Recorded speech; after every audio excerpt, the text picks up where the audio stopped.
Dr. Goodall, thank you so much for coming and joining us here at the Australian Standfirst Infinity Black Studio. It's a great honour to obviously have you here in Australia, and welcome to Australia. Well, thank you. And thank you for allowing the dogs to join us for the interview. I think they're very excited to be here as well. I guess the question I'd love to ask is, we've obviously all watched your work on conservation across the world for the last 50 years. What's happening in Africa is important, what's happening in Asia is important. But here in Australia we have issues with extinction with our marsupials. What can Australians do, young Australians, what can all Australians do to help protect our native species? Well, I mean, I think the rate of extinction all over the world is horrific. We're in the midst of the 6th great extinction, and it's happening not just in Australia, but everywhere, due to human activity. So I think for young Australians, like young people everywhere, step number 1 is learn about the problems. Yes. Learn about what we are doing that is causing extinction to go faster and faster. And, you know, that, well, we're harming the environment in increasingly terrible ways.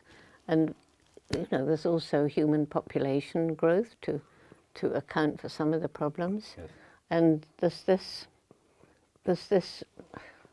I mean, I'm not an economist, but to me, the idea that we can have unlimited economic development on a planet with finite natural resources simply doesn't make sense. Yes.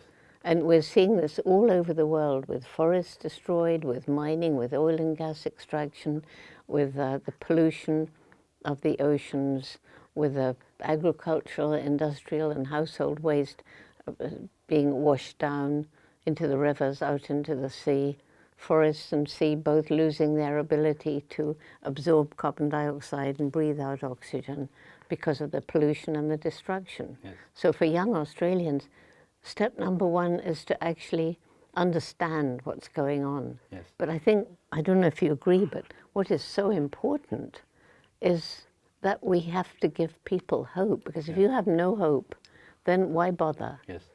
I guess one thing that's really interested me about your work is I've always noticed you focused on writing. That's been a passion of yours, if I'm right in assuming that. And your work on chimpanzees, you've done a lot of work on the spoken language and that community. My question's a bit lateral to that, is the art of writing, the art of communicating is being lost because of the digital revolution and what's happening in society. How can people use that skill to actually see change? I mean, talking about what is important, which is exactly what we're doing today, is one way of contributing, but we need to do more. How can people learn the skill of writing again, and how can that contribute in getting things changed for the better? Well, you know, we can learn writing skills with modern technology. It is possible. Like, you know, when I began writing, it was pen and ink. And then I went to one of the old manual typewriters. And then I went to, you know, one of the laptops. And so you actually can write quicker because the new technology enables your thoughts to come out quicker. Yes. But the point is learning about writing, learning to think logically. Do you think things are changing? Do you notice a difference between pre-internet and this generation, or this era, I should say? I think if young people are really passionate about expressing them, yes, you're passionate too, I know, Hannibal. So if young people are really passionate, they find ways to express themselves. Yes. And for me, I mean, when I grew up, there was no TV even, let alone all these other gadgets. Yes. And so I learned from books. Yes. And right from the beginning, my dream was go to Africa, live with wild animals, and write books about them. That's what I wanted to do. Come here, Henry. And but we don't want him to take the he's just about to pull microphone. your Oh, we'll save the microphone. Thank you for that. There we are, Hannibal. Now you Thank can't take the mic away. I think he's anxious to say his views. Trust me, he's got a lot to say. So anyway, you know, I was lucky enough to be asked by Louis Leakey to go and study chimpanzees. I would have studied any animal. Yes. And I wasn't interested in being a scientist, because girls weren't scientists like that in those days.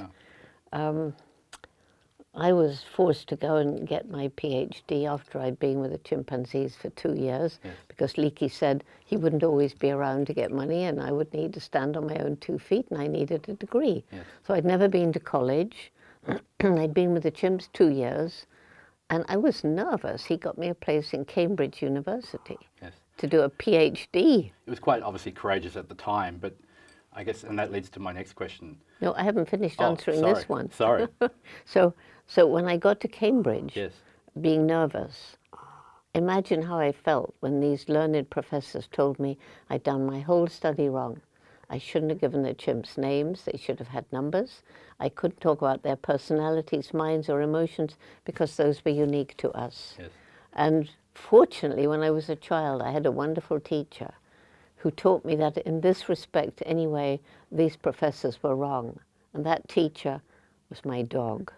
Wow. Because you can't share your life in a meaningful way with a dog or a cat or a rabbit, a rat, a cow, I don't care what, and know that we are not the only beings on the planet with personalities, minds, and certainly emotions. Absolutely.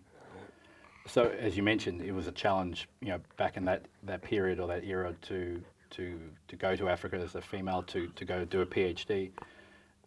I guess my question, which leads on from writing and the analogy you just gave to us, is technology is allowing us to be better informed, to be supposedly connected, but people feel like they're disconnected from what's happening here in Australia with our environment and definitely in Africa. My personal interest has always been in silverbacks. That's obviously, I grew up watching your documentaries and reading books. As I grew older, for some reason, I always just took a real fascination to what's happening with those great apes. Yes. But I've realised in recent times that I rely on stuff I see on the internet or stuff I read online, and I'm not actually there. I'm not feeling engaged. And if I'm feeling like that, and I'm technically Gen Y, I can imagine the next generation feel even more disconnected. So in a positive way, how can people feel? Obviously, there's a lot of great digital resources. The world's becoming better connected, better informed. But in another way, it's keeping people disconnected. Yeah, From your experience, how can people use that for a better? There's also not a good filter. No. Because an awful lot of what we read is not true. Yes. Fake news. Yes. There can be fake news on both sides of the political divide. Yes. So we have this program for young people that began in 1991 in Tanzania, Roots and Shoots. Yes. And it's now in more than 60 countries. The main message is that every individual makes a difference every single day.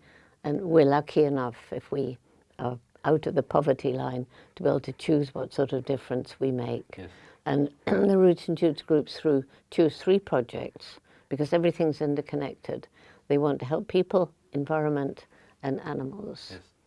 And so one of the things that we really try to do is to introduce these children, especially young ones, to the natural world.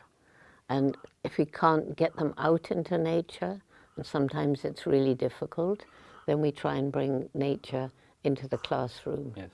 And, it's definitely been shown that if you get dogs into a classroom, get other animals too, but especially dogs, that children learn better. And this is helping them to understand that we're not the only beings on the planet that matter. No. And yet we're so arrogant as to feel that the planet's here for us. And we do this to our, in the future, it's going to mean the end of humanity if we carry on with business as usual. Absolutely. We have to make change. And it's got to start with the young people. Yes. And how can young people be actively involved in that? And the conversation we had before coming in today was about politics, which is clearly important. But here in Australia, I feel that people spend too much time talking about, thank you, Kirk, talking about politics and thinking that's the only way to get change. But it's not the only way, and we've seen over 100 years, there are plenty of different ways that community can do their part through education, through philanthropy, being actively involved. So other than young people being involved in the political process, which is clearly important, what else can you suggest for young people to, other than being informed, they can actually actively do a part? Well, the great thing about our Roots and Shoots program, which is now kindergarten, university, everything in between, it's different from all other youth programs because they get to choose what they do. Yes. The only requirement is animals, people, environment, respect. And so, this is what gives me hope. I travel around the world 300 days a year. I just came from St. Catherine's School here in Melbourne and heard about what the young people have chosen to do.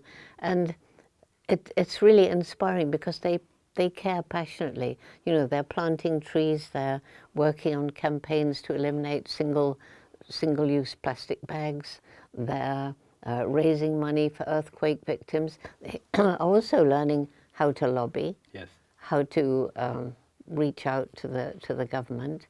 But then you mentioned the government. It's not, we shouldn't leave it up to the government.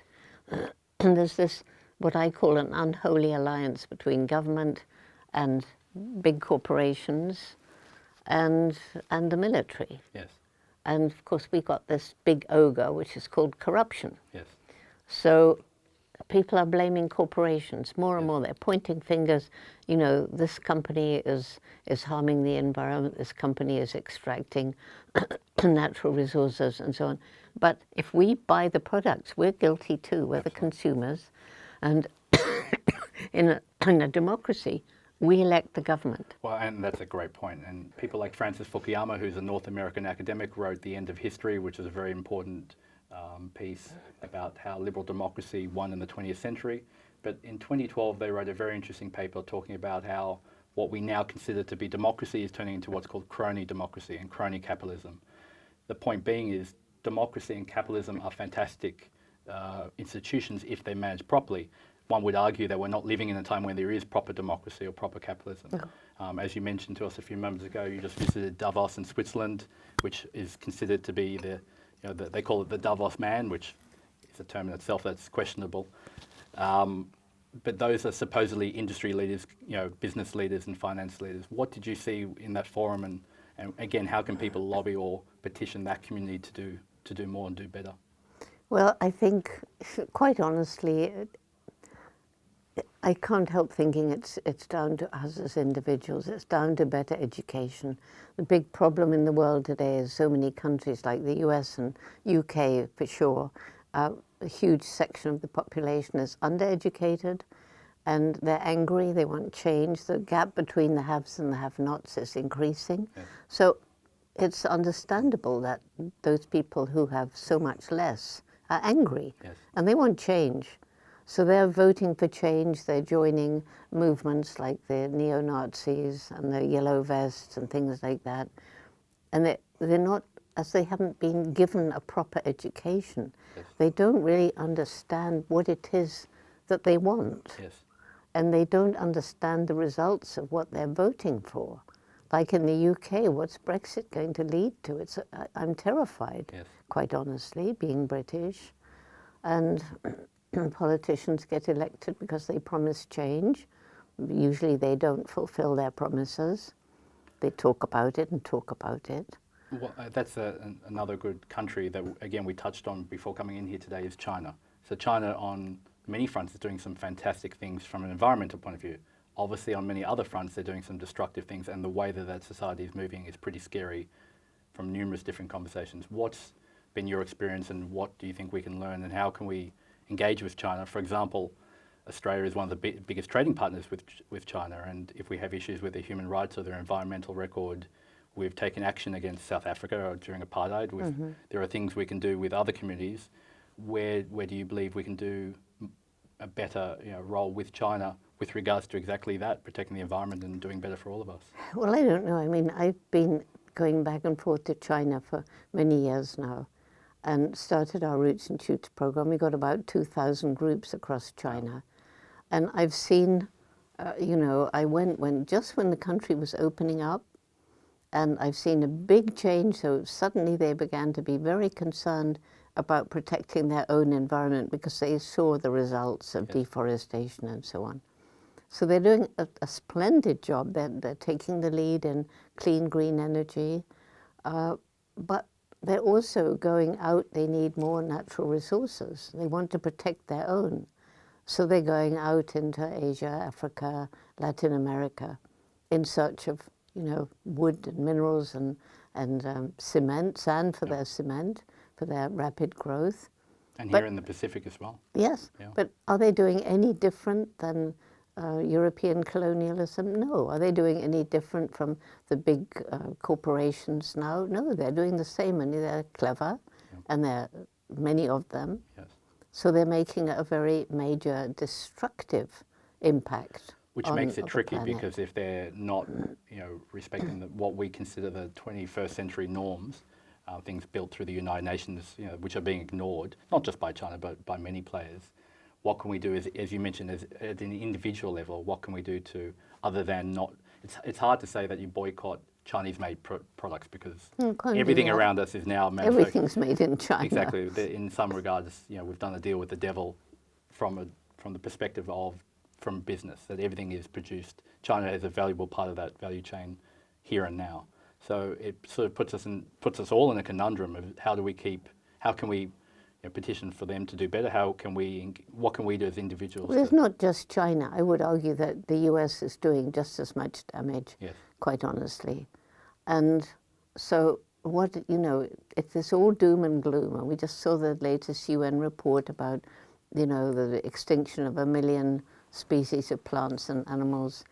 And we know we're in the midst of the 6th great extinction. It's what I've been talking about for years and years and years. It wasn't a surprise to read that report. It was predicted. Yes. And, there are climate change deniers.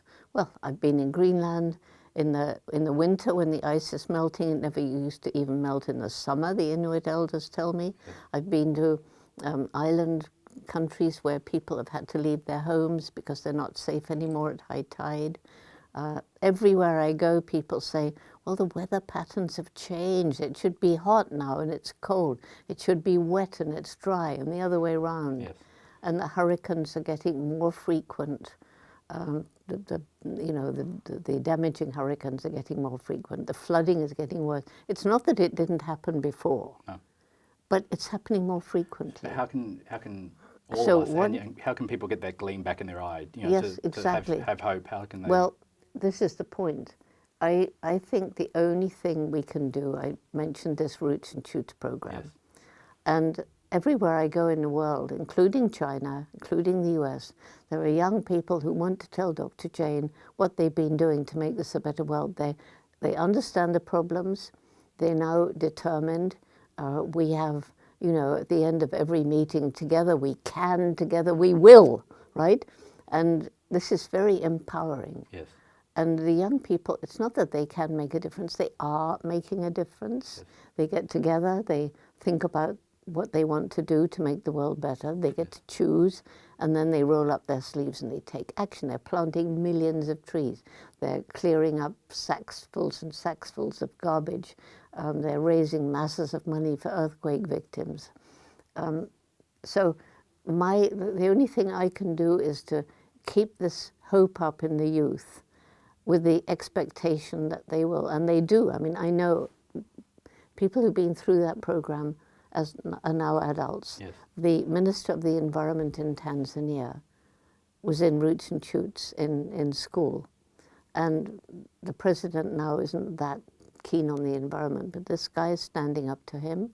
The Minister of Environment in DRC was in Roots and Shoots. And when I go to China, people say, well, of course I care about the environment. I was in Roots and Shoots in primary school. So this, we have about 150,000 active groups in 60 countries. We have, I don't know how many who've been through the program. Yes.